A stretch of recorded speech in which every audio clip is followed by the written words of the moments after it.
استقبل القمص إبراهام إميل وكيل البطريركية بالإسكندرية يوم الخميس الماضي السفير كريم أميلال سفير البحر المتوسط بوزارة أوروبا والشؤون الخارجية الفرنسية، وبرفقته السفير محمد نهاض قنصل عام فرنسا بالإسكندرية، حيث زار الكاتدرائية المرقسية الكبرى وأعرب وكيل البطريركية عن ترحيبه بضيفي الكنيسة القبطية، مقدما لهما شرحا عن تاريخ الكنيسة.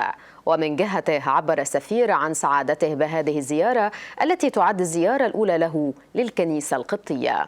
ولمزيد من التفاصيل ينضم إلينا هاتفيا أتسابونا القمص إبراهام إميل وكيل البطريركية بالإسكندرية. أهلا بقدسك معنا يا أتسابونا. اهلا بحضرتك. طبعا في البدايه بشكر كل العاملين والقائمين والمسؤولين في القناه. شكرا جزيلا وحضراتكم منورنا أتسابونا، وعايزين نعرف من قدسك تفاصيل اكثر عن هذه الزياره، وبعدين نتطرق بقى لزياره قداسه البابا وكل ما بها من تفاصيل. الحقيقه بخصوص زياره السفير الفرنسي، هو يعني هم طلبوا مننا نزور الكنيسه المرقسيه في اسكندريه على اساس ان الكنيسه دي هي اول كنيسه في مصر وهي رمز الكنيسه القبطيه. وطبعا يعني رحبنا بالزياره.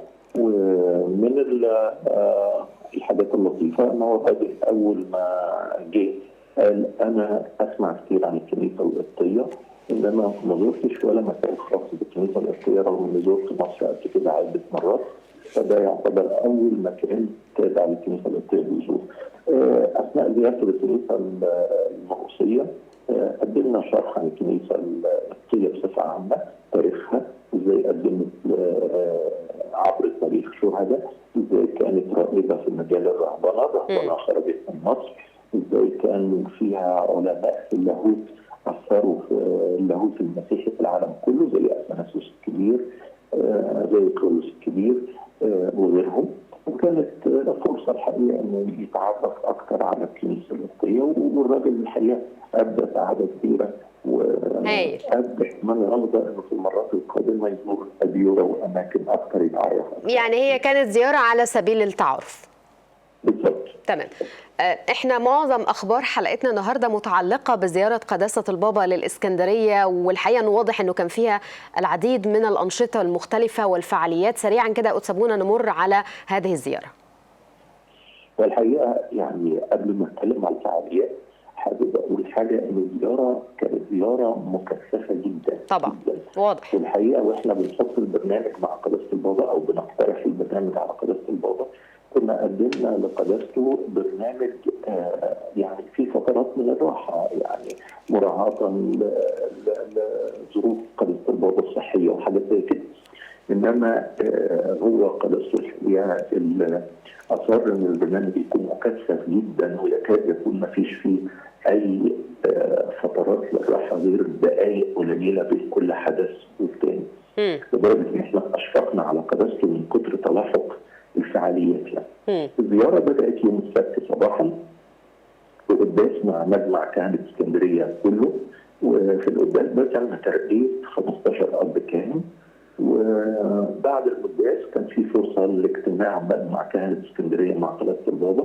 وقبل الكلمه الروحيه اللي قالها قداسه البابا للمجمع هي الاباء الاساقفه اللي بيخدموا في اسكندريه، نيافه انبا فضلي، نيافه انبا الهدون، نيافه انبا هرمينا، والاباء الكهنه مجمع الكهنه عبروا عن محبتهم وبلوتهم لقداسه البابا من خلال يعني بعض الكلمات والفعاليات اللي مليانه بالمحبه اللي بيهنوا فيها قداسه البابا بمناسبه اقتراب عيد جلوسه على كرسي المريوس. بعديها قداسه البابا القى كلمه روحيه عميقه جدا، وكان بعديها في فرصه للاسئله والاجابات من قداسه البابا، اسئله من الاباء الكهنه واجابات من قداسه البابا.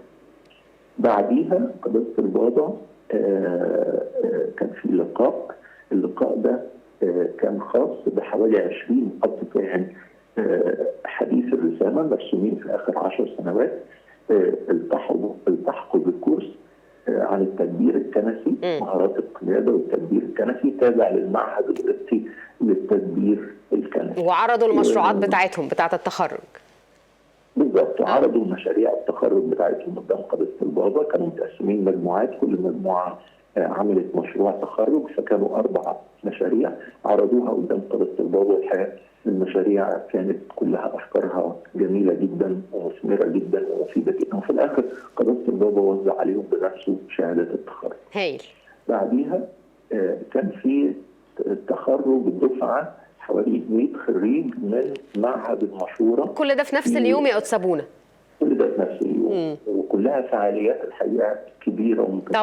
طبعا 100 واحد أو أكثر من 100 من خريجي معهد المشورة في قطاع المنتزه في اسكندرية. والحقيقة يعني بعض الكلمات من المسؤولين عن المعهد، ياسر كمبدنيال كان حاضر، والمسؤول عن معهد المشورة في المعادي اللي بيتبعوا هذا المعهد يعني في اسكندرية. بعد ما وزع عليهم الشهادات الحقيقة كان في فريق مسرحي، فريق كنيسة أنبا تكلة في الإبراهيمية، قدم عرض مسرحي هادف وراقي جدا جدا جدا عن حاجة تخص المشورة، وهي قضية مشهورة في الوقت الحالي، هي قضية التنمر. والحقيقة العرض كان مؤثر جدا لكل الحاضرين في المسرح، وقداسة البابا شجع ولاده وبناته اللي عملوا العرض ده، شجعهم تشجيع كبير جدا، لأن الرسالة وصلت بوضوح إنه لا للتنمر، التنمر ممكن يدمر حياة الإنسان. أكيد. ده كان اليوم الأول. اليوم الثاني بدأ برضو يعني من الصباح، كان في وقت مخصص للقاءات خاصة مع قداسة البابا. أي حد من اسكندرية في الفترة اللي فاتت كان طالب يقابل قداسة البابا، يصلي له، أتيحت ليه الفرصة إنه هو يلتقي بقداسة البابا. بالضبط. فكان حوالي أكثر من 100 فرد، بينهم أسر، بينهم مجموعة من الخدام من كنيسة معينة أو من خدمة معينة، بينهم مجموعات وأفراد. قداسة البابا خصص لهم الوقت ورحب بيهم، صلى لهم وباركهم.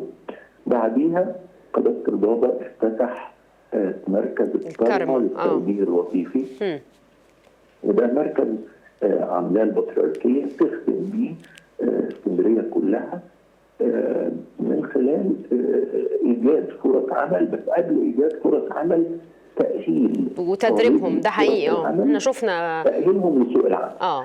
ومش بس تأهيلهم، كمان توجيههم، لأن أحيانا بيبقى فيه شخص وظيفته مش متاحة، فبنوجهه لوظيفة أخرى، المركز بيوجهه لوظيفة أخرى، ممكن شوية مهارات بسيطة يلاقي فرصة عمل في وظيفة أخرى.